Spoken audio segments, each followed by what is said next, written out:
আপনিই তো বয়ান করেছেন কিয়ামতের দিন সমস্ত নারী আর পুরুষগুলো উলঙ্গ দাঁড়াবে,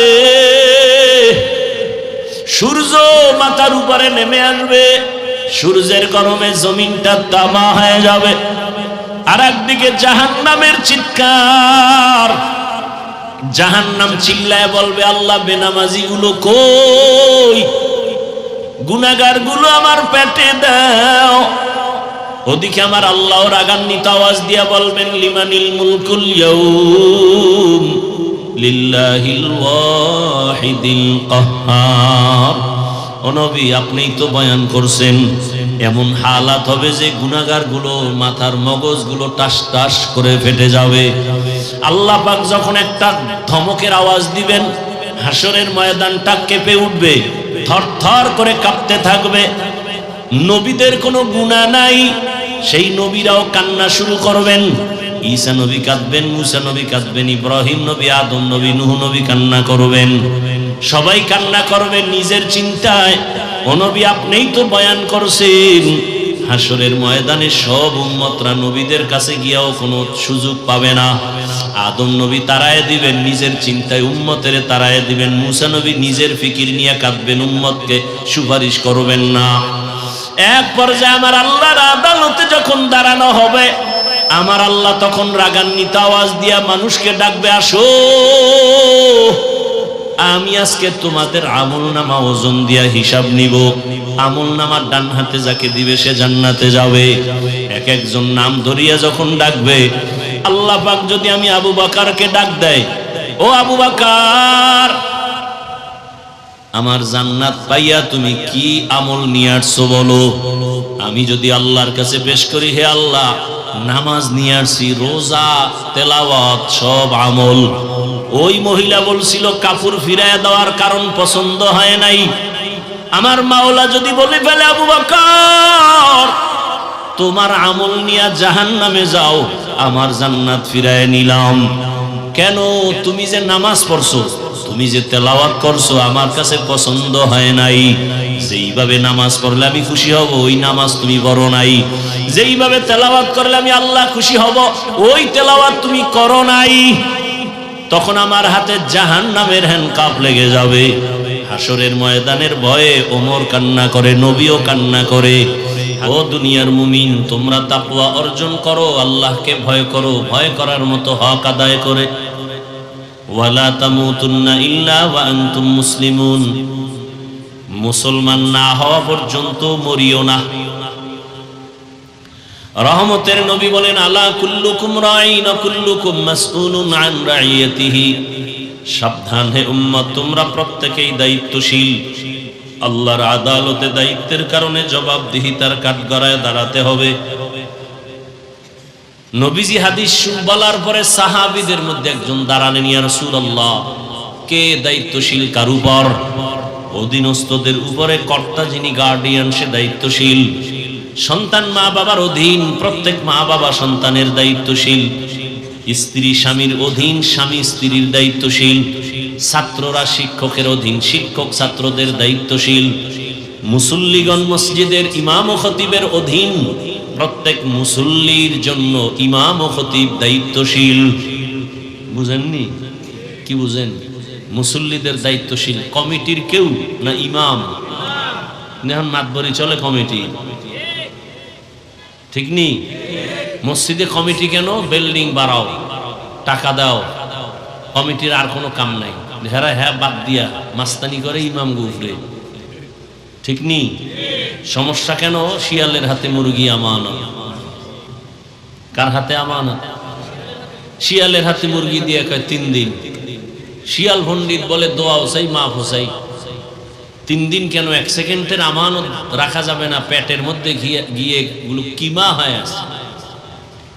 শিয়ালের হাতে মুরগি রাখলে আমানত যা হয়, মাদ্রাসার চাবি, মসজিদের চাবি, ধর্মের চাবি সুদখোর ঘুষখোর বেনামাজির হাতে দিলে তো তাই হবে।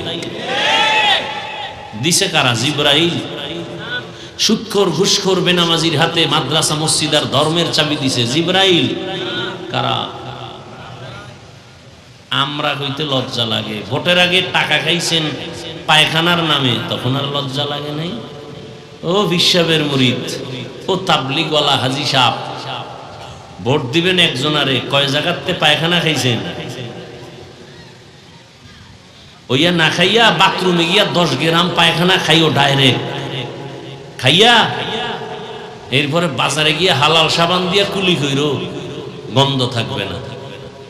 আর এই যারা টাকা খাইছো ভোটের আগের রাতে, চোর, গোপনে খায়, এটা তো চোর, কথা হয় না? চেয়ারম্যান চোর আর জনগণ চোর, এটি হারাম খোর। হারাম খাইয়া চুরি করিয়া চেয়ারম্যানের শিখাইছে, তুইও চেয়ারে বইয়া খাবি। সত্য কথা স্বীকার করেন না কেন? সমাজের মানুষ যদি বেনামাজি হয়, নেতাও বেনামাজি হবে। এই সোনার বাংলা কোনোদিন সোনা হবে না জাতি যদি সোনার চরিত্রের না হয়। কোনো দোয়ায় কাম হবে না।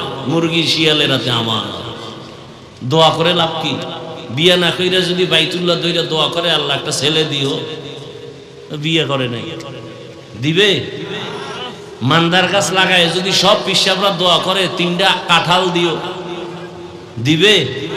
হ্যাঁ, প্রাইভেট গাড়ি চলবে রাস্তায়, পানির মধ্যে যদি ধাক্কায় চলবে? সবকিছুর তো নিয়ম আছে। কোরআন শরীফের আয়াত, বান্দা তার নিজের ভাগ্যের পরিবর্তন না করলে আল্লাহ কেন করবে? এখানে প্রত্যেকটা মানুষকে যদি জিজ্ঞাসা করি, ভাই নামাজ লাগেনি? বলে অবশ্যই। আপনার কি ঈমান আসেনি?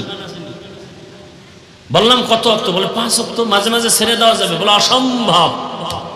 সব ফতুয়া দিয়ে নিজে 1 ওয়াক্ত নামাজ পড়ে না, ছেলেটারে নামাজ শিখায় না, মেয়েকে নামাজ শিখায় না। এই মুসলমানই। আর এই মুসলমানই নিয়ে দোয়া করলে আল্লাহ সাহায্য পাঠাবেন, এত সোজা? হ্যাঁ, আল্লাহ সাহায্য পাঠাবেন। ইমানকে মজবুত করো, মারাত্মক গুনাহ থেকে তওবা করো। আল্লাহ তো এখনো সাহায্য পাঠাবার জন্য রেডি।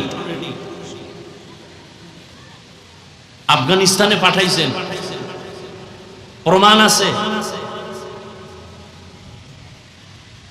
কারণ কোরআন হেফাজত করবেন আল্লাহ। এই জন্য যত হুজুর মারে, মাদ্রাসায় আগুন লাগায়, আবার দাঁড়ায় যায়। কারণ এটার জিম্মা হেফাজতের কে নিছেন? পৃথিবীতে আর কোনো কিতাবের হেফাজতের জিম্মাদারি আল্লাহ নেন নাই, শুধু কোরআনের নিছেন। এই জন্য এটা যদি খোলামেলা পইরা থাকে, এরপরও এটা ঠিক আছে, কেউ ভুলও ঢুকাইতে পারে না। অনেকে ঢুকাইতে গিয়ে নিজে ভুল স্বীকার করে কালেমা পড়ে। এই জন্য আল্লাহর কোরআন কেউ বিদায় দিতে পারবে না, সম্ভব না। এই যে ভারতে এত অত্যাচার, ফিলিস্তিনের মধ্যে কান্না, আমার তো অন্তর বলে রসুলের 1500 বছর আগের ভবিষ্যৎবাণী, গজওয়ায়ে হিন্দ, ভারতের সাথে এক বিশ্বযুদ্ধ হবে। আমার তো মনে হয় মুসলমানের এই রক্ত নীতি নিতে যুদ্ধ লাগবে ভাব।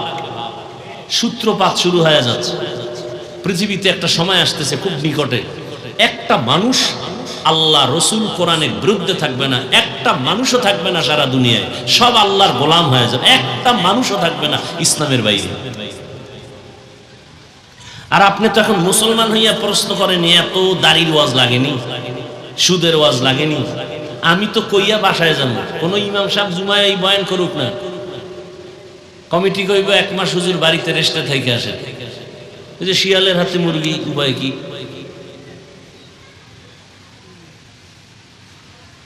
এরপরও ঘুরে ফিরে হুজুরের দোষ। হুজুরের জাতির জন্য বোঝা। দেখেন নাই যে হুজাইফা সাহেব বয়ান করে গেল নারীদের বিষয় নিয়ে, নারীরা অধিকার চায় সমান। এমনি পাগল, আরো যদি মাথা খারাপ।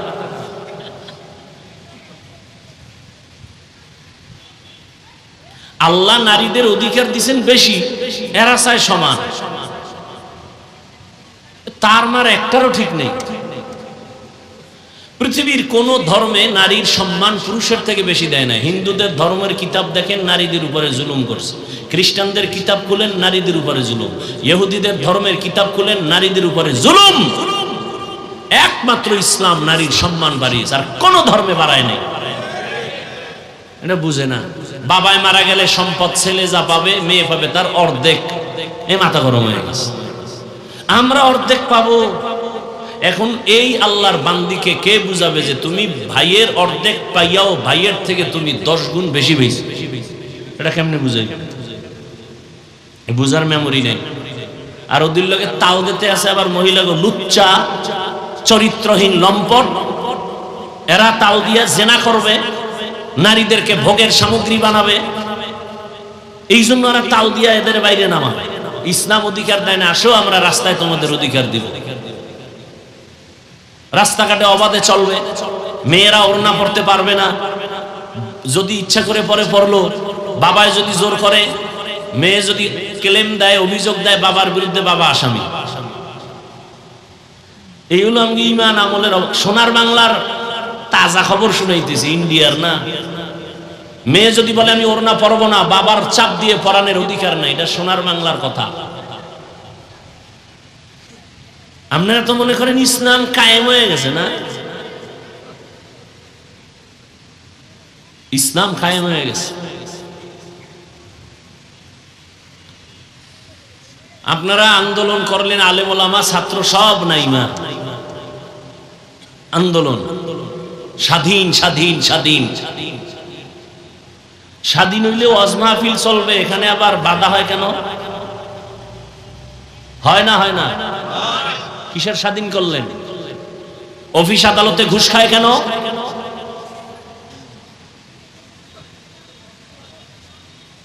ধান্দাবাজি চান্দাবাজি চলে কেন? নোংরা রাজনীতি ধ্বংস করে দিছে দেশ আর জাতিকে। কেমন রাজনীতি? রাজনীতি মানে নীতির মধ্যে রাজা, মানে এর থেকে পবিত্র নীতি নাই। আর এটা এত নোংরা, তুমি আইলে আমার ফলাই তুইব, আমি আইলে তুমি ফলাও, গাটি রেডিরাও দল দল। কি এক রাজনীতি! কি আশ্চর্য বিষয়! এই রাজনীতির থেকে নোংরামি বন্ধ করতে হবে।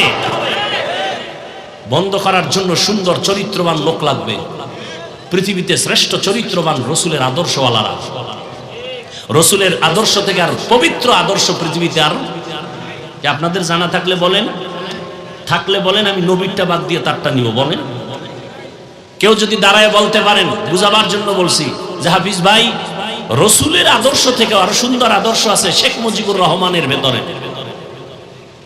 কেউ না নিলে আমি নিব, নবীরটা বাদ দিয়ে শেখ মুজিবেরটা নিব। কেউ যদি দাঁড়ায় বলতে পারো জিয়াউর রহমান সাহেবের মধ্যে রসুলের থেকে ভালো আদর্শ আছে, আমি রসুলেরটা বাদ দিয়ে তারটা নিব, বলার মতো শক্তি আছে কোন মুসলমানের? এক কথায় জবাব, পৃথিবীর সবার আদর্শ না পাক, একমাত্র মদিনার রসুলের আদর্শ পাক। অন্যদের আদর্শ না পাক কেন? আব্রাহাম লিঙ্কনের আদর্শ না পাক, লেনিনের আদর্শ না পাক, কালমার্সের আদর্শ না পাক, প্লেটোর আদর্শ না পাক, একমাত্র রসুলের আদর্শ পাক। অন্যদেরটা না পাক কেন? ওদের দিমাগ না পাক। মদ পান করলে দিমাগ ঠিক আছে? সব না পাক, খায় না পাক। রসুলেরটা পাক কেন? রসুলের ঘাম পাক। রসুল 63 বছর হায়াতে একটা মিথ্যা কথা বলেননি, জীবনে কাউকে একটা গালি দেন নাই। হাজারো গালি দিছে মানুষ, রসুল জবাব দেন নাই। দু চোখ গরম করে রসুল কোনোদিন কারো দিকে তাকান নাই। সেই রসুলের আদর্শ মক্কা নগরীতে যখন মানুষ ধরলো, সেই মানুষ ছিল লম্পট চরিত্রহীন। রসুলের আদর্শ ধরা মাত্র দামি হয়ে গেল। আল্লাহ ঘোষণাপত্র পাঠায় দিয়ে বলেন এরা জান্নাতি, দুনিয়াতে থাকতেই ঘোষণা জান্নাতি। রসুলের বেতের বাড়ি লাগছে শুধু আদর্শ। 1500 বছর পরে আজকে বাংলাদেশের হালাত, কেউ কান্দে কেউ দৌড়ায়। রসুলের আদর্শ যার কাছে আছে তারা এখন বাদশা। চেয়ারম্যান সাহেবের চেয়ারের মেয়াদ শেষ, এমপি সাহেবেরটা শেষ, কোরআনওয়ালার চেয়ারের কোনো মেয়াদি নেই। শেষ কিসের? এ সম্মান কে দিছেন? আর কিছু সম্মান টাকা দিয়ে কেনা হয়। টাকা দিয়ে সম্মান কিনলে প্রথমে ফুলের মালা, ফাইনালে জুতার মালা। আর আল্লাহর দেওয়া সম্মানের অবস্থা কি? দুনিয়ায় বাদশা, আখিরাতেও বাদশা। এই বয়ান আর ভাল লাগে না। হুজুর রাজনীতি শুরু করলেন, কেমন পেছে ফালাইছে। মনে হয় মুসলমান হইয়া কোরআন হাদিস শিখা আলেম হইয়া একটা কঠিন বিপদে পড়ছে। কঠিন বিপদ।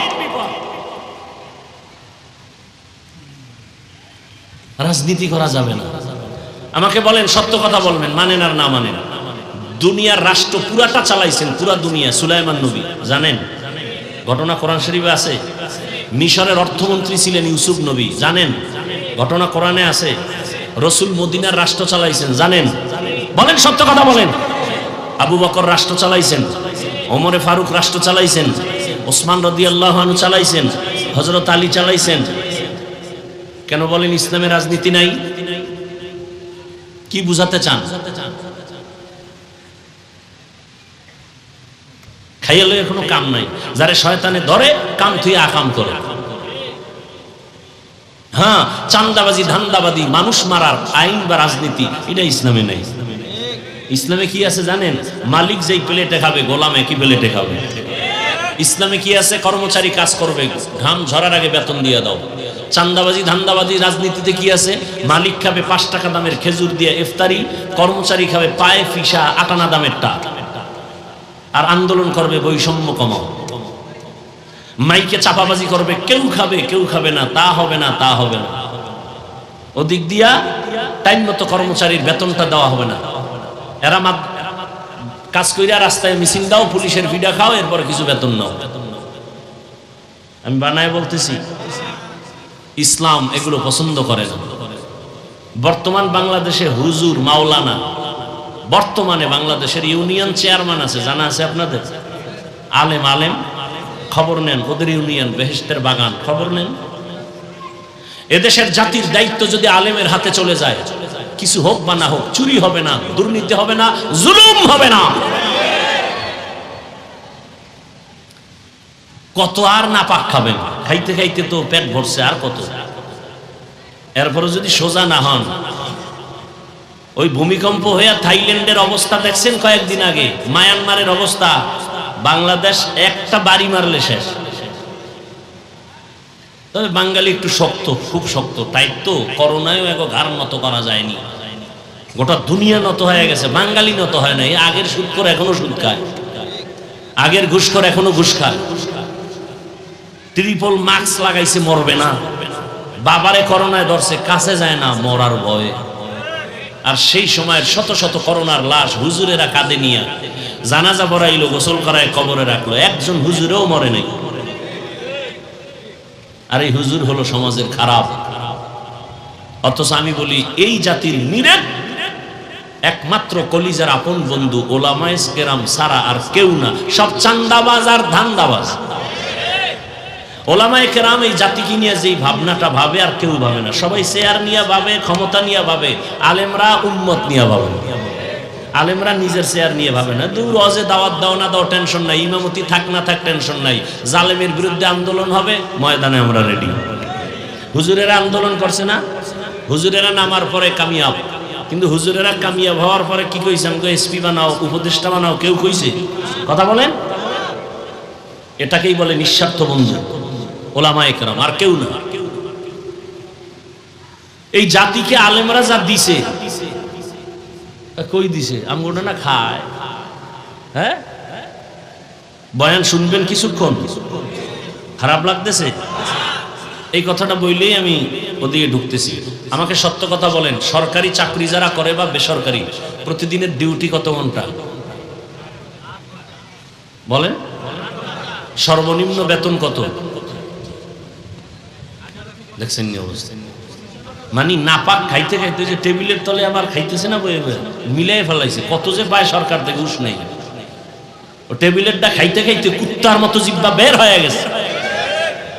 এখন যে বেতন কতটার খবরই নেই। ডিউটি কয় ঘন্টা বলেন? বেতন কত নিম্নে? 20,000। আচ্ছা, কাইলে এক জায়গায় জিগেছি, কইছে 12,000। মানে হ্যাঁ আন্দাজে কইছে, 20,000 ধরে। ডিউটি কয় ঘন্টা বলেন? 8 ঘন্টা। আহ, জাতির কপাল কত খারাপ।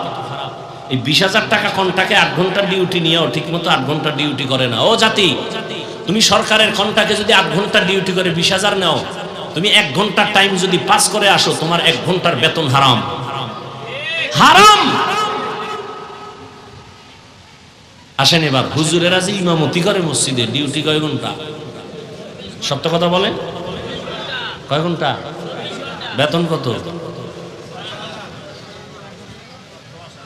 ঠাডা ভরা এমনি কি করতাম, ঘন্টায় 60টা ঠাডা ভরা দরকার।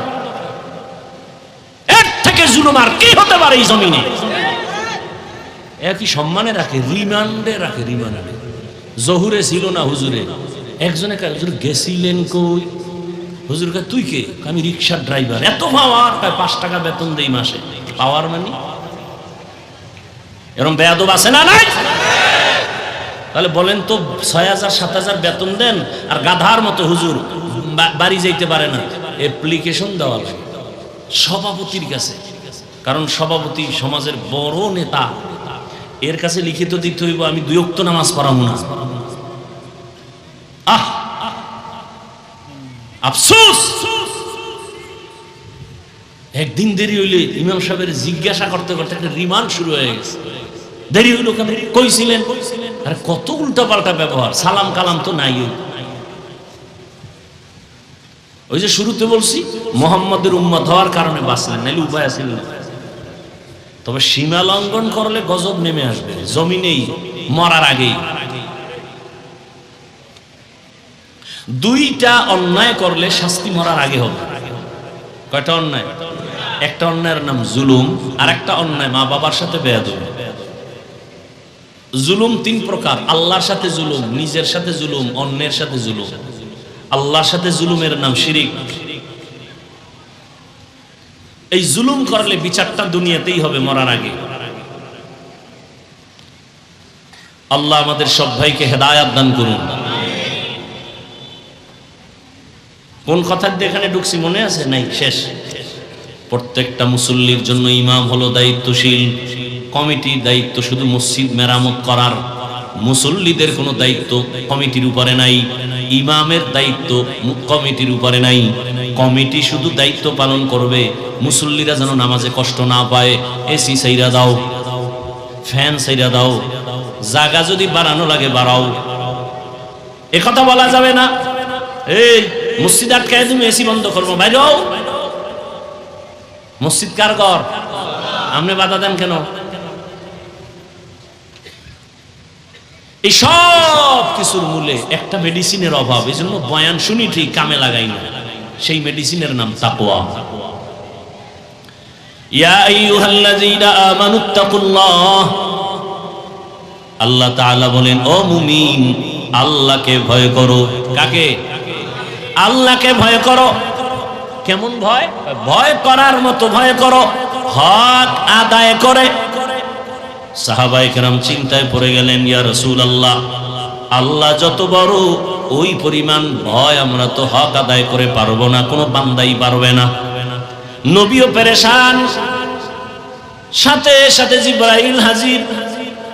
নবীকে গিয়া সান্ত্বনার বাণী শোনায় দাও, সাধ্যমতো ভয় করলে হবে, আমার হক আদায় করে ভয় করার কোনো প্রয়োজন হবে না। সাধ্যমতো ভয় করো, ইত্তাকিল্লাহা মাস্তাতাতুম, সাধ্যমতো আল্লাহকে ভয় করো। এখানে আপনারা যারা হাজির হয়েছেন, আমি যদি জিজ্ঞাসা করি আপনারা কারা কারা আল্লাহকে ভয় করেন, এখানে প্রত্যেকটা মানুষ দোনো হাত উঠায় দিবে, দিবে না? কিছু চালাক পারলে পাও আলগি দিয়ে দিবে, বলবে আমরা 4 রাত পায় আল্লাহরে ভয় করি, হুজুরগ থেকে বেশি ভয় করি। অথচ নামাজ নাই, রোজা নাই, তেলাওয়াত নাই, সুদ খায়, ঘুষ খায়। যে নামাজ পড়ে না সেও বলে আল্লাহকে ভয় করি, পর্দা করে না বলে আল্লাহকে ভয় করি, হারাম খায় বলে আল্লাহকে ভয় করি। আসলে আমি নামাজ পড়িয়াও বলি ভয় করি, রোজা রাখিয়াও বলি ভয় করি। আসলে আল্লাহর ভয় কি জিনিস এখনো পর্যন্ত তার হাকিকত আমাদের সামনে আসে নাই। একটা সন্তান মা বাবাকে ভয় করে, তার প্রমাণ কোন সন্তান মা বাবার সামনে অন্যায় করে না, বেতের বাড়ির ভয়। একটা ছাত্র শিক্ষকের ভয় করে, প্রমাণ বেতের বাড়ির কারণে ভয়, অন্যায় করে না।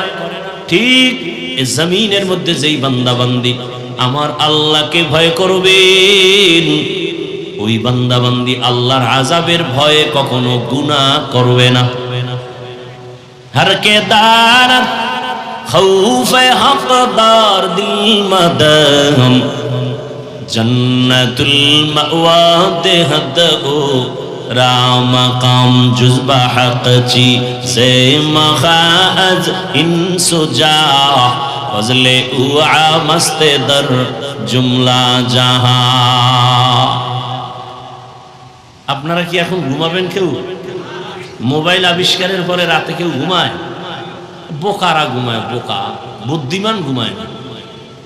এরা সবাই তাহাজ্জুদের টাইমে মোবাইলের হক আদায়ে ব্যস্ত। কি যদি আল্লাহ উসিলায় মাফ করে। সেদিন এক সোরার ঘরের সোরা এসে ছবি তুলতে আমার সাথে, এই হাতটা ঘাড়ের উপর দিয়া কাজুর এদিক, যদি আল্লাহ উসিলায় মাফ করে। আমনেগো কি কম, আমগো জাতি ভাই যেই রোগে পাইছে, ছবি ছবি ছবি ছবি, শুধু শুধু আকাম, বিনা কারণে এমনি ছবি এমনি ছবি, কবিরা গুনাহ কবিরা গুনাহ কবিরা গুনাহ। বইছেন বেহেশতের বাগানে, করতেছেন কবিরা গুনাহ। সান কপাল না হইলে এটা সম্ভব। जिंदगी में बंदगी तू करना है, जिंदगी में बंदगी तू करना है, जिंदगी बे बंदगी शर्मिंदा है, जिंदगी बे बंदगी शर्मिंदा है। दुनिया में हो दुनिया का तलबगार न हो, बाजार से गुजर हो खरीदार न हो। ये दुनिया एक मिसले कागज फूल है, ये दुनिया एक मिसले कागज फूल है, जिंदगी में बंदगी तू करना है,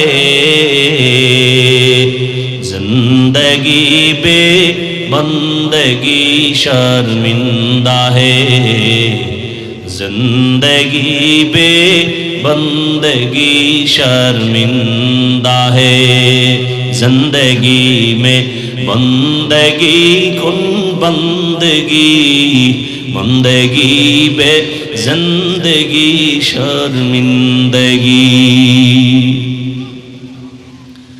আল্লাহর ভয় যার অন্তরে থাকবে, জীবন যাবে গুনাহ করবে না। ভয় বা তাকওয়া এটা জন্ম থেকে কেউ পায় না, দুনিয়াতে আসার পরে এটা অর্জন করতে হয়। কোথা থেকে তাকওয়া নিবেন? বলে তাকওয়ার গোডাউন আছে। লিকুল্লি শাইইন মাদিনুন ওয়া মাদিনুত তাকওয়া কুলুবুল আরিফিন। প্রত্যেকটা ভালো জিনিস থাকার বা রাখার গোডাউন, তাকওয়ার গোডাউন হলো আল্লাহর প্রিয় বান্দাদের কলব। এদের সাথে সম্পর্ক যখন হবে, নজর লাগবে তো তাকওয়ার পাওয়ার বেড়ে যাবে। আল্লাহর প্রিয় বান্দাদের চোখের পাওয়ারে বরকত।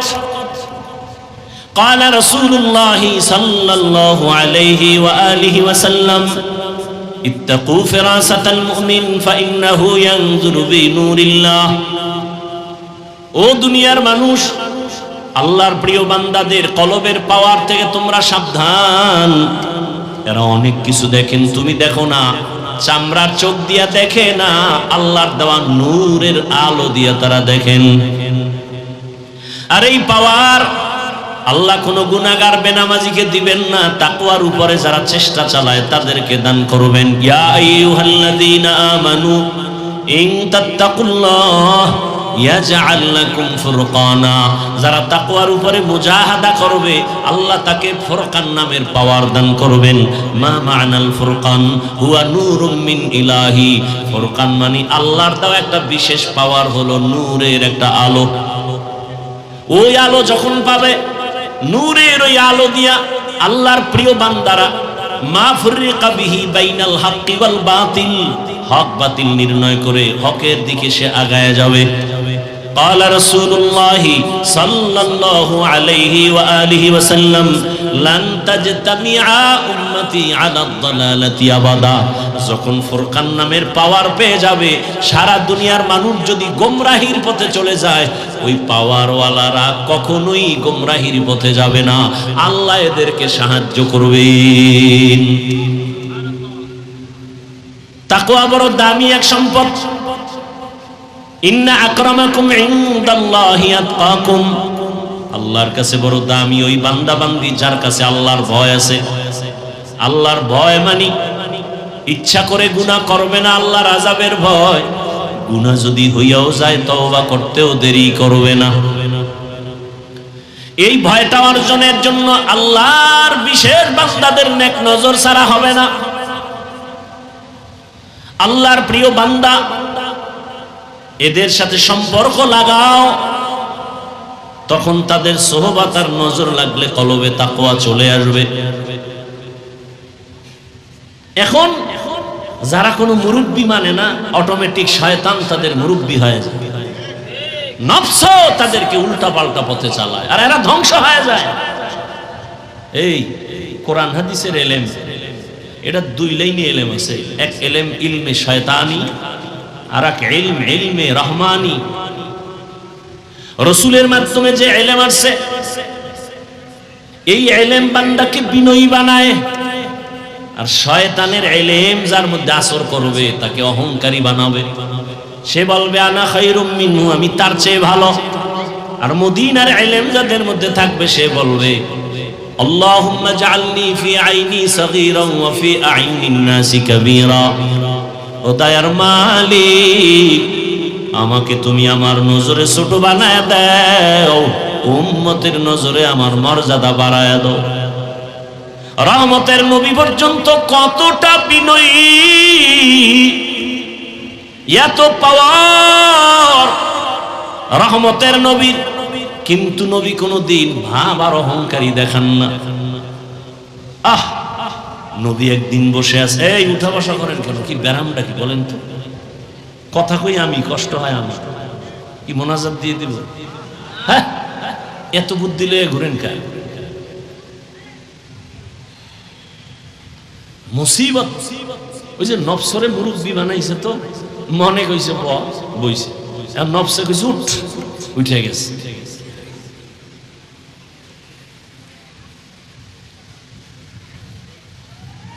হাফিজুর রহমান কেসা কাহিনী রস করবে, শুনে লাভ কি? বাস একটার পর একটা অন্তরের মধ্যে বাড়ি ধাক্কা দিয়ে দিয়ে একে দূরে সরাচ্ছে। এর ওয়াজ শুনলে কি হবে? তোমার দ্বারাই জাতির কি হয়েছে বলো? ওই বেটা, চরমনাইয়ের দ্বারা দেশে কি হবে? তোর দ্বারা কি হয়েছে? তাবলীগের দ্বারা কি হবে? তোমার দ্বারা কি হয়েছে বলো? চরমনাইয়ের কারণে বরগুনার ফিসাব, বরগুনার ফিসাবের কারণে আমার দাদা ভিন্ন লাইন থেকে দিনের পথে, আমার বাবা দিনের পথে, আমরা তিন ভাই আলেম হইছি। অবদান তো চরমনাইয়ের সোহবত। চরমনাইয়ের কারণে, তাবলীগের কারণে, কওমির কারণে, দেওবন্দীদের কারণে লক্ষ কোটি জেনারেল লাইনের চোর ডাকাত মদিনার পাগল হয়েছে। আসতে বলেন কেন? ইমান দুর্বল না? একটা লোক দাঁড়ায় বলেন চরমনাইয়ের দ্বারা কি কি ক্ষতি হয়েছে এই দেশে ইসলামের, বলেন না, সব গেছে গিয়া বাহাদুরি।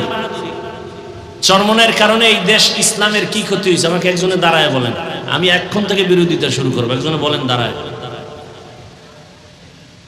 তাবলীগের কারণে ইসলাম ও মুসলমানের কি কি ক্ষতি হয়েছে বলেন। হয়েছে ভাই, সত্য কথা বলেন না কেন? কওমি মাদ্রাসার কারণে কিছু বলেন, বিরোধিতা করেন কেন? কি সমস্যা কি? চরমনাইয়ের বিরোধিতা কেন? উজানির বিরোধিতা কেন? তাবলীগের বিরোধিতা কেন? দেওবন্দি কওমির বিরোধিতা কেন? তাদের দ্বারা কি হয়েছে? আপনার দ্বারা কি হয়েছে? আল্লাহ আপনাকে কি বিরোধিতা করার জন্য পাঠাইছে? আপনার আর কাম নাই খাইয়া লইলে? আল্লাহ হেদায়াত দান করুন। ও আমার যুবক বাবারা, পর্দার আড়ালের আম্মা জান বোনেরা, বৃদ্ধ বাবাজি, এত বয়ান চলতেছে প্রতিদিন, দিন নাই রাত নাই বয়ান আর বয়ান, তাবলীগওয়ালাদের বয়ান, পীর মাশায়েখের বয়ান, বক্তাদের বয়ান, জুমার খতিবের বয়ান। এরপরেও কেন আমলের খাতা শূন্য? এত লোক হজের প্যান্ডেলে, ফজরে কেন মসজিদে মুসল্লি নাই? এরা সব শ্রীনগর থেকে আসছে না, সব হেন গেলে ফজরে কই বেই মানুষ। এই মানুষগুলো এই এলাকায় থাকে, ফজরে কেন মাঝে মাঝে ইমাম আর মুয়াজ্জিন ছাড়া কেউ নেই। আবার কিছু নষ্ট মানুষ আছে, বিল্ডিং এর মালিক, ভাড়াটিয়ারা চায় ফজরের সময় মসজিদে গিয়া নামাজ আদায় করবে, মালিক গেট খোলার চাবি দেয় না। তোর বিল্ডিং এ আগুন লাগবে না, কাঠটা লাগবে কহ। অথচ উচিত ছিল দারোয়ানকে বলা, আজানের টাইমে ডাকবি, সব তীরে ডাকবি, যে নামাজ পড়বে না ওর ভাড়াটি আমার বাসায় দরকার নাই।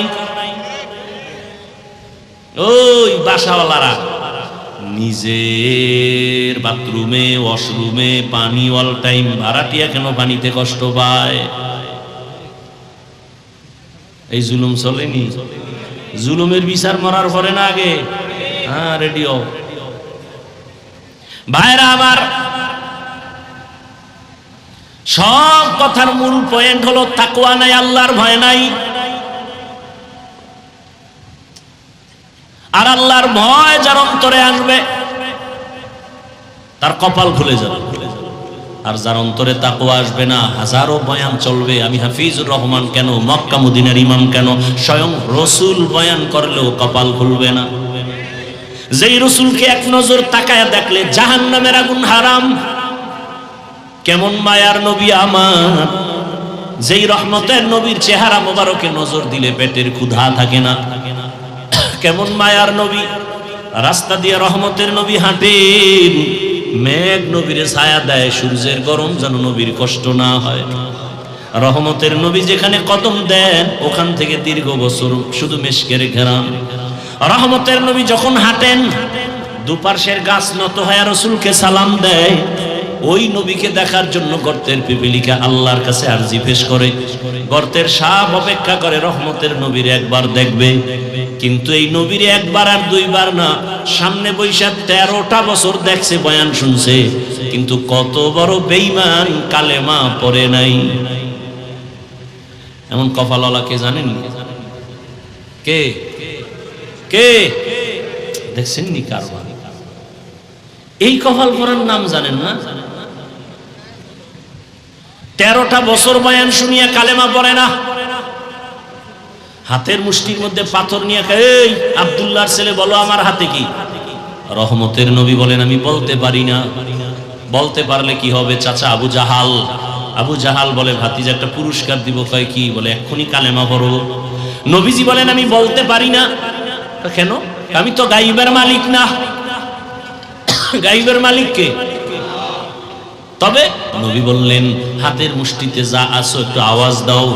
নবী এ কথা বলা মাত্র আবু জাহিল্লার হাতের পাথরগুলো কালেমায়ে শাহাদাতের আওয়াজ দিল। আবু জাহিল্লা কালেমা পড়লনি, পাথরগুলো মাটির মধ্যে ফালায় বলে ভাতিজা তুমি এত বড় জাদুকর, আগে জানতাম না। মান ইয়াহদিল্লাহু ফাহুয়াল মুহতাদ ওয়া মান ইউদ্লিল ফালান তাজিদা লাহু ওয়ালিয়াম মুরশিদা। এর নাম কপাল। 13 বছর নবীরে দেখিয়াও কালেমা পড়ে না। আল্লাহ যদি কপাল পুরিয়া দেয় আর হবে না। আর যার কপাল খুলবে তার রাস্তা খুলে যাবে, কেউ ফিরাতে পারবে না। আবু জাহাল বয়ান শুনে কালেমা পড়ে না। আর অন্যদিকে 27 বছরের একটা যুবক তরবারি নিয়ে দৌড়ায় নবীকে জবাই করার জন্য। কয় বছর? নবীরে জবাই করবে, কত বড় পাওয়ার! গিয়া নবীর চেহারাটা দেখা তরবারি ফালায়া বলে রহমতের নবী আমাকে মাফ করে দেন, আমাকে কালেমা পড়ায়া দেন। জানেননি এই কপালওয়ালাকে কে? 13 বছর বয়ান শুনে কালেমা পড়েন আবু জাহাল। আর ওমরের মতো বান্দা 27 বছরে নবীকে জবাই করতে গিয়ে কালেমাওয়ালা হয়ে গেল। তরবারিটা নিয়ে দাঁড়াইয়া বাইতুল্লাহর পাশে হাতিমে কাবা ডাক দিয়ে কয়, বেঈমান মুশরিকরা আয়, মুহাম্মদের বিরুদ্ধে যদি কিছু বলতে চাও আমার তরবারি যথেষ্ট। কেমন বেদা! ওমর এখন যেই পথ দিয়া চলে শয়তান ওই পথে আসে না, ভয়ে দৌড়। এখনো যার নাম ওমর দেখবেন খুব গরম, যার নাম আবু বকর খুব নরম। এমন কি এটা কবিরেজি করতাম নি? কথা হয় না, মানবেন? হারারাত করে না কামিটি মাইনেও বা কি? কেউ যদি ওযু করে ঘুমাও, ঘুমের সময় আঙ্গুল শাহাদাত আঙ্গুল দিয়া বুকের উপরে এভাবে লেখবা ওমর, আইন মিম র আরবিতে। প্রতিদিন যদি আমলটা করিয়া ঘুমাও, ওযু সহকারে ওমর লেখা ঘুমাও, মৃত্যু পর্যন্ত স্বপ্নের কোনো দোষ হবে না। এবার বুঝো শয়তান কেমন ভয় পায়, খালি ওমর লেখে ঘুমাইব, শয়তান ওর দ্বারা এড়াইতে হয়। কেমন পাওয়া! 27 বছরের সন্তান, অর্ধ জাহানের খলিফা, আল্লাহর ভয় অন্তরে এই পরিমাণ আসছে। নবী কয়, ওমর আপনি আমাকে কেমন ভালোবাসেন? ওমরে ফারুক রাদিয়াল্লাহু আনহু বলেন, আমার সন্তান পরিবার থেকে আপনাকে বেশি মহব্বত করি বলে কামেল মুমিন হতে পারেন নাই। ওমর বলেন, ইয়া রাসূলুল্লাহ, তো কেমনে? জীবন থেকে বেশি। নবী বলতে দেরি, ওমর বলেন, আল্লাহর জাতের কসম, আমি আমার জীবন থেকেও আপনাকে বেশি মহব্বত করি। নবী বললেন, আপনি কামেল মুমিন হয়ে গেলেন। ওমরের মধ্যে আল্লাহর এত পরিমাণ ভয়, নবী বলেন, ওমরকে লাউ কানা বাদি নবিয়্যুন লাকানা ওমর, আমি মুহাম্মদের পরে আরেকজন যদি নবী হইতো, গোলাম আহমদ নয়, আমার পরে যদি আল্লাহ নবী বানাইতেন ওমরের বানাইতেন। অতএব ওমর যেহেতু নবী হবে না, গোলাম আহমদও হবে না। কেমন ওমর! শয়তান আল্লাহর সামনে চ্যালেঞ্জ দিয়ে দাঁড়াইছে, আর সেই ওমরের দেখলে দৌড়ায়। একটা যুবক ছেলে মদের বোতল নিয়ে হাঁটতেছে রাস্তায়, ওমরের দেখা শরীরের মধ্যে কাঁপুনি শুরু হয়ে গেছে, বোতলটা ফালাইতেও পারে না, ওমরের চোখ পড়ে গেছে। ওমরের কথার আগে তরবারি রেডি। যুবক এই পরিমাণ ভয়, আসমানের দিকে তাকায়া অন্তর দিয়া কয়, ও আল্লাহ, জীবনে মইরা গেল আর মদের বোতল নিমুন, আমার বাঁচাও। ওমর আসতেছে, কই যামু? ওমর তাই হাজির হয়ে গেল, ডাক দিয়ে, এই তোর বোতলটা দিক দে। আরো কাঁপতেছে, দে। ভয় পাও কেন? যুবক কাঁপতে কাঁপতে বোতলটা যখন হাতে দিল, ওমর তাকায় দেখে মদের বোতলের মধ্যে এক ফোঁটা মদও নাই, পুরা বোতলটা সাদা দুধে ভরা। হরকেদার খৌফে হকদার দিল মাদাম, জান্নাতুল মাওয়া দেহাদ ও রামাকাম। আল্লাহর ভয় তাকওয়া কত দামি! ও যুবক বাবারা, আমি কিন্তু এখানে এতক্ষণ যে বয়ান করতেছি, বুঝতেছেন আমার কত কষ্ট হইতেছে। ঠান্ডার ভিতরে প্রতিদিন তো দৌড়াচ্ছি, গাধার মতো সারা দেশে দৌড়াই, কিন্তু এই যে এত বয়ান করি, একবারও কিন্তু বলি না আমি পাঁচকল্লিওয়ালা, তুমিও পাঁচকল্লি লাগাও। আমি কওমি মাদ্রাসার সন্তান, তুমিও কওমিতে যাও, বলি নাই। আমি তাবলিগের লাইনের সন্তান, আমি পীরের মুরিদ, একবারও বলি নাই তুমি তাবলিগে যাও, পীরের কাছে যাও। আমি হুজুর বানাইতে আসি নাই, কারণ আমার দেশে হুজুর অনেক বেশি, অনেক বেশি। যেদিকেই তাকাই খালি হুজুর আর হুজুর আর হুজুর। আমার দেশে হুজুরের অভাব নাই, এখন বেশি অভাব হলো আদর্শবান ডাক্তার নাই, আদর্শবান ইঞ্জিনিয়ার নাই, আদর্শবান সাংবাদিক নাই, আদর্শবান এসপি নাই, ডিসি নাই, ওসি নাই।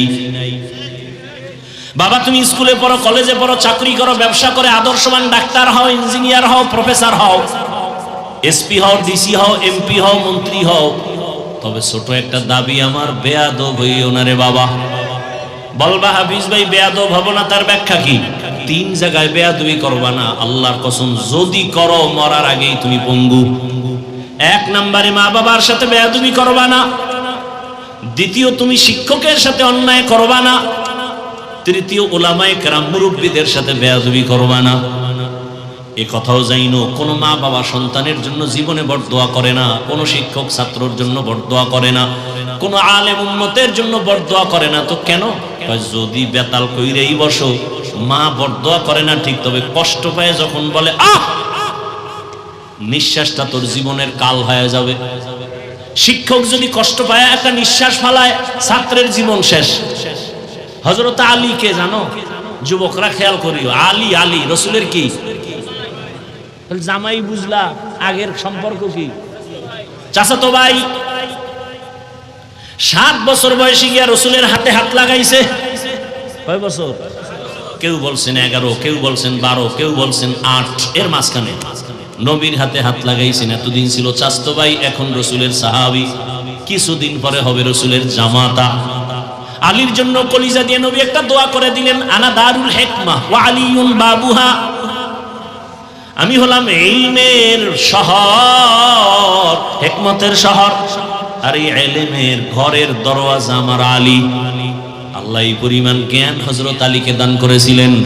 সারা দুনিয়ার ছাত্রদেরকে আলী ডাক দিয়া কয়, মান আল্লামানি হারফান ইনশাআ বাআ ওয়া ইনশাআ আতাকা। একটা অক্ষর যে তোমারে শিখাইছে, সে তোমার কেমন দামি জানোনি, চাইলে তোমারে গোলাম বানাইয়াও রাখতে পারবে, চাইলে তোমাকে বিক্রিও করে দিতে পারবে, সে তোমার একটা অক্ষরের শিক্ষক। আমি হাফিজুর রহমান এখানে বসে বয়ান করি, আমার আব্বা আম্মার দোয়া ছাড়া সম্ভব না।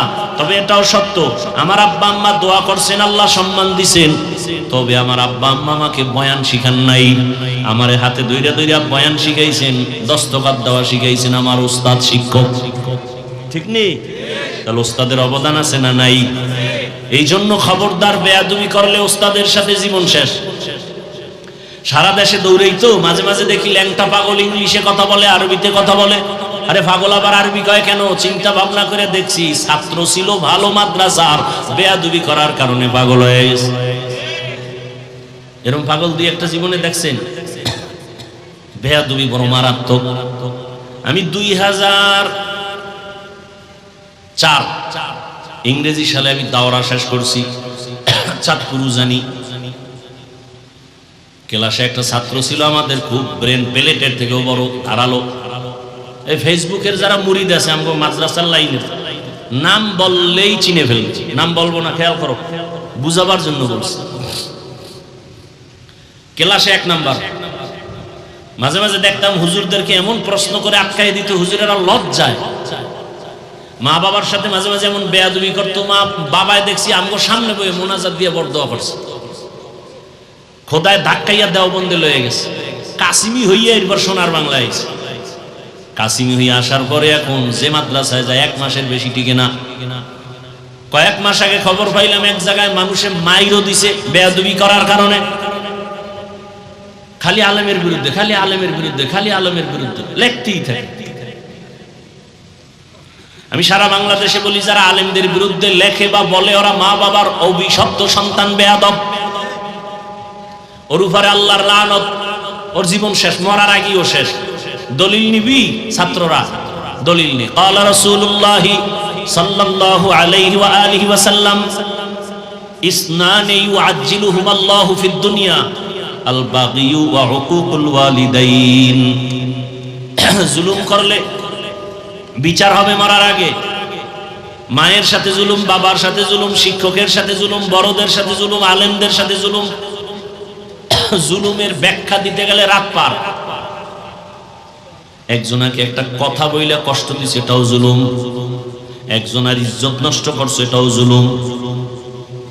জালেমের বিচার মরার আগে হবে। চোখের সামনে আল্লাহ দেখাইতেছে, বুঝি না আমরা বোকা। বিচার হইতেছে কিন্তু বুঝি না। বাচ্চা মানুষ, কোন গুনাহ আছে? ঘরের বাচ্চা আপনাদের আছে? তোর পাও ভাঙছে গা,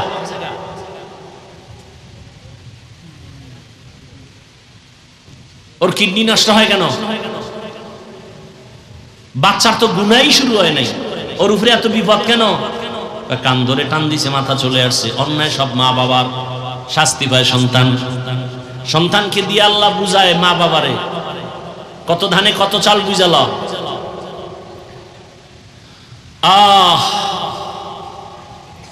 হযরত আলী বলেন, একটা অক্ষর যে শিখায় তার দাম কত? আমাকে চাইলে আজীবন গোলাম বানায় রাখবে, কিচ্ছু বলা যাবে না, অধিকার নাই। সে আমার ওস্তাদ, একটা অক্ষরের শিক্ষক সে আমার, আমি তার কাছে ঋণী। এরে আল্লাহর বান্দারা,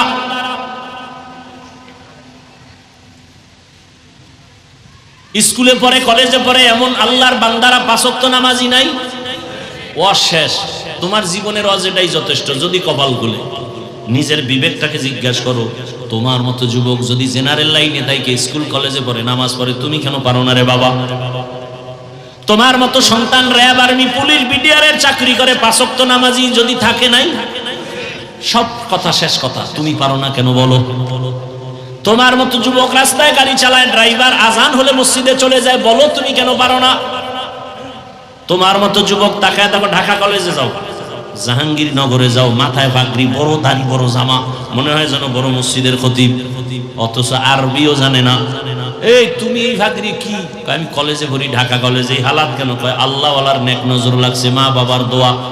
এই অবস্থায় কলেজে যাও? হ্যাঁ, এই অবস্থায় কলেজে গেলে সমস্যা? কয় না, সব শিক্ষকেরাও দোয়া করে, শিক্ষিকারাও দোয়া করে। আচ্ছা, তোমার ক্লাসে মাইয়া বলা হোমানে আছে না? হয় আছে। মাঝে মাঝে তোমারে পার্কে ডাকে না, আনন্দ মিছিলে ডাকে না? হ্যাঁ ডাকে, তবে আমার মাওলার কাছে আমি সাহায্য চাই, দেখি আল্লাহর কুদরত আমার ক্লাসের মাইয়েরাই আমার পক্ষে হয়ে যায়। ভাইয়া কি কয় জানেন? ভাইয়া বলে, এই ও একটু আল্লাহ বিল্লাহ করে, তো ওরে ডিস্টার্ব করিস না, আমরা ল এই আকামে ওরে দাওয়াত দিস না, আর আমাকে ডিস্টার্ব হইব, ওরে ওর পথে ছাইড়ে দে। ও যুবক বাবা, তোমার মতো যুবক চাকরি করে, ব্যবসা করে, নদীর মধ্যে মাছ ধরে, কৃষি কাজ করে, 5 বেলার নামাজ পড়ে, তুমি কেন পারবা না রে বাবা? আসলে সব কথার একটা কথাই হলো, আল্লাহর ভয় অন্তরে আসে নাই। ওমরে ফারুকের কত দাম! আম্মা জান আয়েশা রাদিয়াল্লাহু আনহা রহমতের নবীকে একদিন জিজ্ঞাসা করলেন, ইয়া রাসূলুল্লাহ, আপনার সাহাবাদের মধ্যে দামি কে? নবী বলে, আমার সাহাবায়ে কেরামের মধ্যে দামি, বড় দামি ওমর। মানে আম্মা জান ভাবছেন আমার আব্বার নাম কইব? আব্বার নাম কি? কি নাম? নবীও বুঝা ঘুরাই দিছে। নবী আবু বকরের নাম না কয়, কে ওমর। মুখের উপরে যে আবার কইব, এটাও একটু লজ্জা লজ্জা ভাব। নবী কয়, আয়েশা জানো নি ওমরের পাওয়ার কত? আকাশের দিকে তাকায় দেখো, আকাশের তারকাগুলো অগণিত, গুণা যায় না। আমার ওমরের আমলও তারকার মতো অগণিত। আম্মা জান এটা শুনবে কি? শুনতে চায় আমার আব্বার খবর কি? নবী তো ঘুরাই ফিরাই কই না। কত আর মহিলা ফ্যাটে কথা রাখবে, ফট করে বলে ফেললো, ইয়া রাসূলুল্লাহ, আমার আব্বার খবর কি? নবী বলেন, আবু বকর? বলে হ্যাঁ। বলে সে কথা তো আলাদা। সারা দুনিয়ার মুমিনের আমল যদি এক পাল্লায় দেওয়া হয়, আমার আবু বকরের আমলের পাল্লা ভারী হয়ে যাবে। মাঝে মাঝে ওমর কয়, ও আবু বকর, আপনার জীবনের কোনো আমল লাগবে না, 2টা আমল আমারে দিয়া, আমি ওমরের আমল সব আপনি নিয়ে যান। যেই 2টা আমলে আপনার প্রতি আমার আল্লাহ ডাইরেক্ট সালাম জানাইছে। আবু বকরের ডাইরেক্ট আল্লাহ সালাম জানাইছে। বুঝেন তো আবু বকরের মর্যাদা, ওমরের মর্যাদা কেমন? নবীজি সাহাবাদের কিনা বাইতুল্লাহ তাওয়াফ করে। নিয়ম হইল তাওয়াফে আসলে কয়টা চক্কর? 7টা চক্কর দিয়া নিয়ম 2 রাকাত নামাজ পড়বে, অজিব। 7টা চক্কর দিয়ে নবী বলেন, এখন নামাজ 2 রাকাত যে পড়বো, কোথায় পড়বো?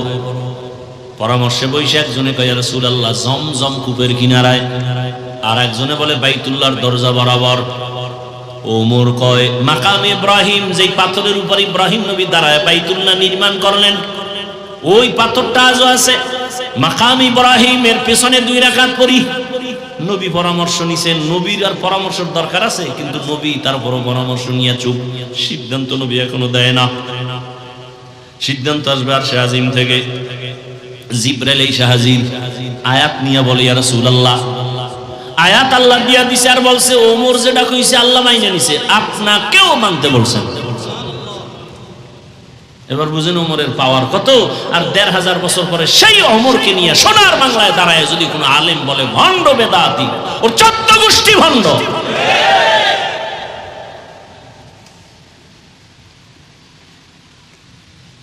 সাহাবাদের বিরুদ্ধে কথা বলে কত বড় বেয়াদব।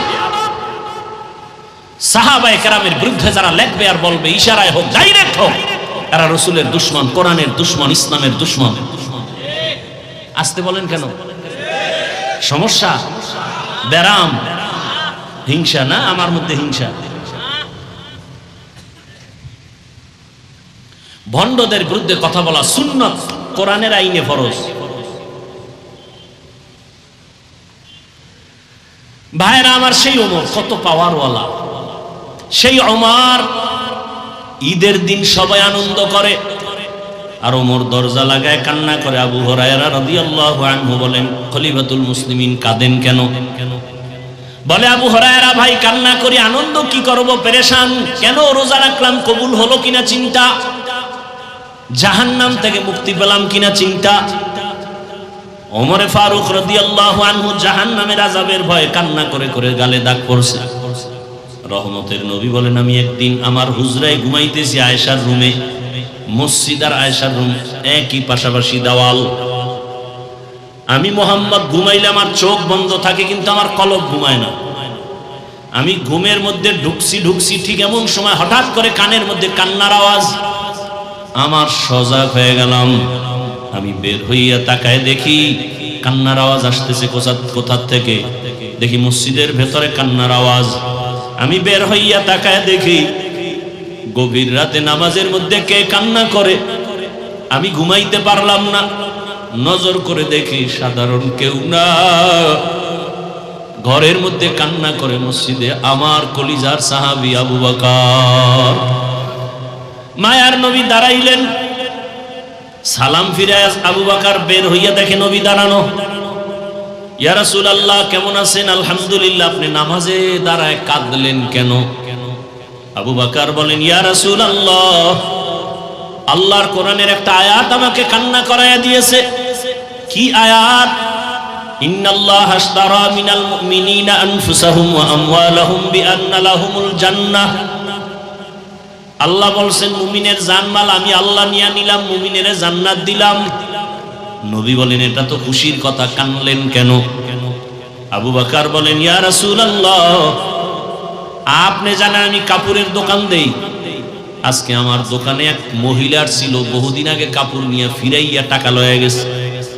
বিদায় বেলা মহিলাকে জিজ্ঞাসা করলাম, মা, আমার দোকানের কাপড় নিয়ে ফিরাই দিলেন কেন? মহিলা বলছিল, আবু বকর বেয়াদবি মাফ করবেন, আপনার দোকানের কাপড় আমার পছন্দ হয় নাই। আমার ওই কথা মনে পড়ে কান্না, হাসরের ময়দানের কথা মনে পড়ে গেছে। ও নবী, আপনিই তো হাসরের কথা বলছেন, বড় কঠিন হালাত। আপনিই তো বয়ান করেছেন কিয়ামতের দিন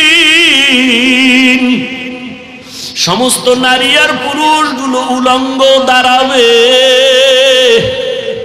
সূর্য মাথার উপরে নেমে আসবে, সূর্যের গরমে জমিনটা তামা হয়ে যাবে। আর একদিকে জাহান্নামের চিৎকার, জাহান্নাম চিল্লায় বলবে, আল্লাহ বেনামাজি গুলো কই, গুনাহগার গুলো আমার পেটে দাও। ওদিকে আমার আল্লাহ রাগান্বিত আওয়াজ দিয়া বলবেন, লিমানিল মুলকুল ইয়াউম লিল্লাহিল ওয়াহিদিল কাহ্হার। ও নবী, আপনিই তো বয়ান করছেন এমন হালাত হবে যে গুনাহগার গুলো মাথার মগজ গুলো টাস টাস করে ফেটে যাবে। আল্লাহ পাক যখন একটা ধমকের আওয়াজ দিবেন, হাসরের ময়দানটা কেঁপে উঠবে, থরথর করে কাঁপতে থাকবে। নবীদের কোনো গুনাহ নাই, সেই নবীরাও কান্না শুরু করবেন। ঈসা নবী কাঁদবেন, মুসা নবী কাঁদবেন, ইব্রাহিম নবী, আদম নবী, নূহ নবী কান্না করবেন। সবাই কান্না করবেন নিজের চিন্তায়।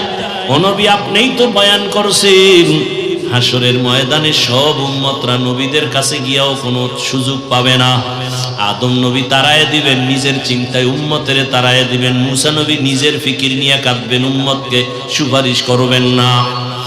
এক পর্যায়ে আমার আল্লাহর আদালতে যখন দাঁড়ানো হবে, আমার আল্লাহ তখন রাগান্বিত আওয়াজ দিয়া মানুষকে ডাকবে, আসো, আমি আজকে তোমাদের আমলনামা ওজন দিয়া হিসাব নিব। আমলনামার ডান হাতে যাকে দিবে সে জান্নাতে যাবে। এক একজন নাম ধরিয়া যখন ডাকবে, আল্লাহ পাক যদি আমি আবু বকরকে ডাক দেয়, ও আবু বকর, আমার জান্নাত পাইয়া তুমি কি আমল নিয়ে আসছো বলো। আমি যদি আল্লাহর কাছে পেশ করি, হে আল্লাহ, নামাজ নিয়ে আসছি, রোজা, তেলাওয়াত, সব আমল। ওই মহিলা বলছিল কাপড় ফিরাইয়া দেওয়ার কারণ পছন্দ হয় নাই।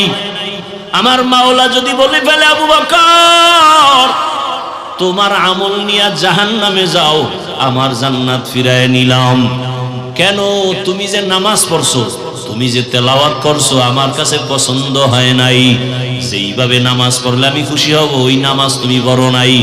যেইভাবে তেলাওয়াত করলে আমি আল্লাহ খুশি হব, ওই তেলাওয়াত তুমি করো নাই। তখন আমার হাতে জাহান্নামের হ্যান্ডকাপ লেগে যাবে। হাসরের ময়দানের ভয়ে ওমর কান্না করে, নবীও কান্না করে। হাদিসে পাকে একটা ঘটনা দেখলাম, কিয়ামতের ময়দানে একজন বান্দার ওজন যখন দেওয়া হবে আমল, একটা নেকের অভাব, এত নেক, শুধু একটা নেক যদি পায় সে এখনই জান্নাতে যাবে, কিন্তু একটা নেক নাই। আল্লাহ তখন বলবে, যাও তো হাসরের মাঠে ঘুরে দেখো তোমার আপন কে আছে, একটা নেক দিয়া তোমাকে সাহায্য করবে। মা বাবা ভাই বোন সব পালায় যাবে, সব দূরে যাবে, কেউ দিবে না। লোকটা কানবে আর ঘুরবে, কে আছে আমার একটা নেক দাও। হঠাৎ করে একটা বুড়া মানুষ বলবে, এই দাঁড়াও, কি চাও? তাই একটা নেক। কেন? আমার জীবনের সব নেক ওজন দিয়ে একটা নেকের অভাব। বলে আমার কাছে একটা নেক আছে, আমার কাছে একটা নেক ছাড়া কিছু নেই, সব গুনাহ গুনাহ গুনাহ।